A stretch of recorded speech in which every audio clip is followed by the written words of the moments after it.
been sure I would have given him a job. I mean, I don't know. Yeah. I mean, how do you know? Can you go back? But all like the young people today are better educated. They mature quicker. Sure, there are times when I wish I could put my head on their shoulders. Yes. Sometimes I shake my head at the things they do and don't do. But you find the attitude is still there, that hunger, that drive is still there. What, with them? Yes, with them. Generally, no. Yes. But that's my role. That's my challenge. Yes, okay. So you're the mentor for them, you help to... well, more than that, the motivator. Yes. Yeah. Okay, all right.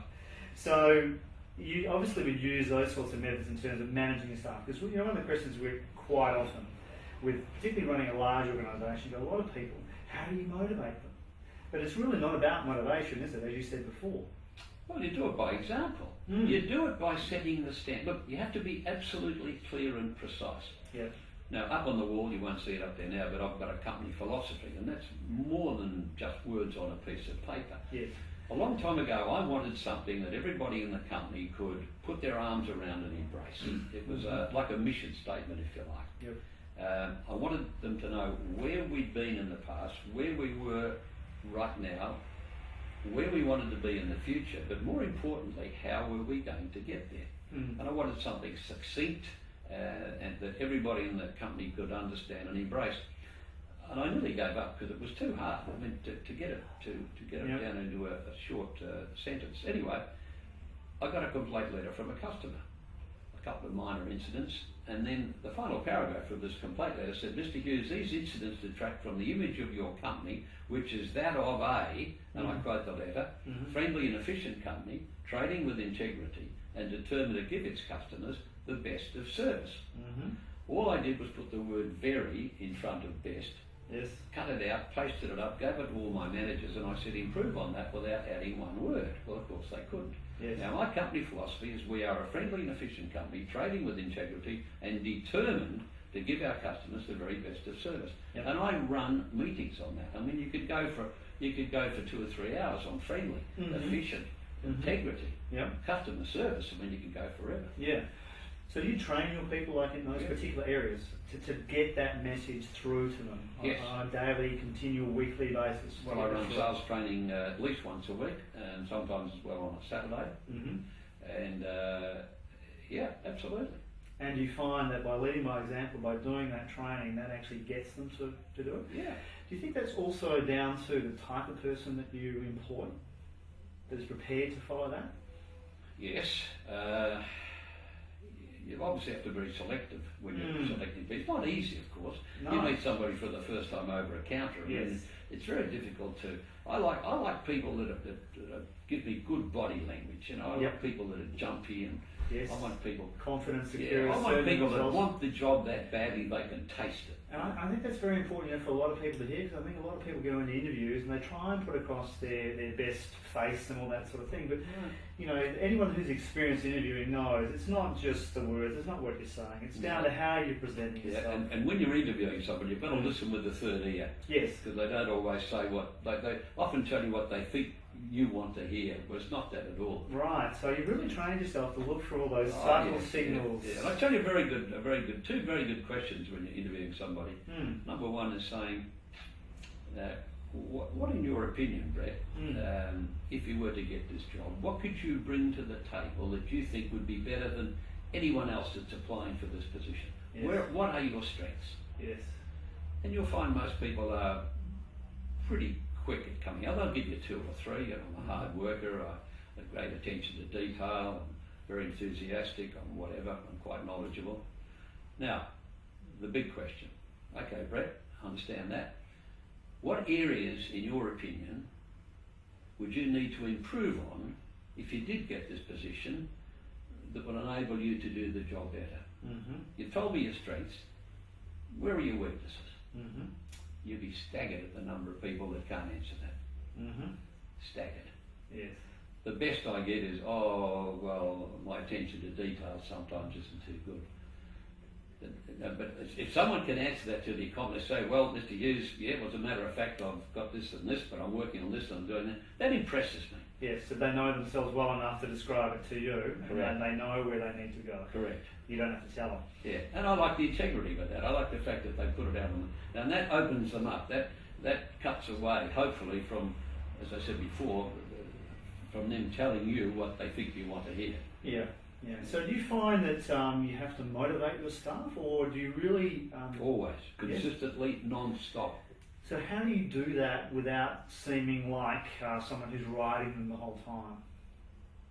How do you motivate your staff? Okay. Well, first of all, if they think that I'm riding them all the time, then I'm employing the wrong person. Yep. That's my problem, not theirs. Mm. There's ways of saying things. I mean, you don't dump on people all the time. Yes. I mean, I'll often say to someone who I have a concern about, I'll sit them down and I'll say, Tom, we have a problem. In other words, I'm sharing it. I'm not saying I have a problem with you. I'm saying we have a problem. Yes. And Tom, this is how I see the problem. Mm-hmm. Just like a simple one. You're supposed to be at the office at 7:45 every morning, and you're there just on 8 o'clock, or sometimes you're late, and it's bad for the morale of the other people. I mean, this is a very simple one, but sure. So Tom, that's as I see the problem. How do you see it? Oh, well, I say often, well, John, I didn't realise there was a problem. Well, Tom, let me tell you, there is a problem. This is why there's the problem. This is how I suggest that you overcome this problem. Do you think you can do that, Tom? Because, Tom, if you can't, I'm going to give you a letter confirming our discussion in 60 or 90 days' time. I won't have to ask you to move on. In effect, you'll be giving me notice. Isn't that right, Tom? Yes, okay. So it comes down to that sort of bottom line. Yeah, and look, and so people, in your organisation are very clear about where you stand. Oh, look, absolutely, because it's absolutely clear cut. But I was just about to say another great line that I picked up from somebody.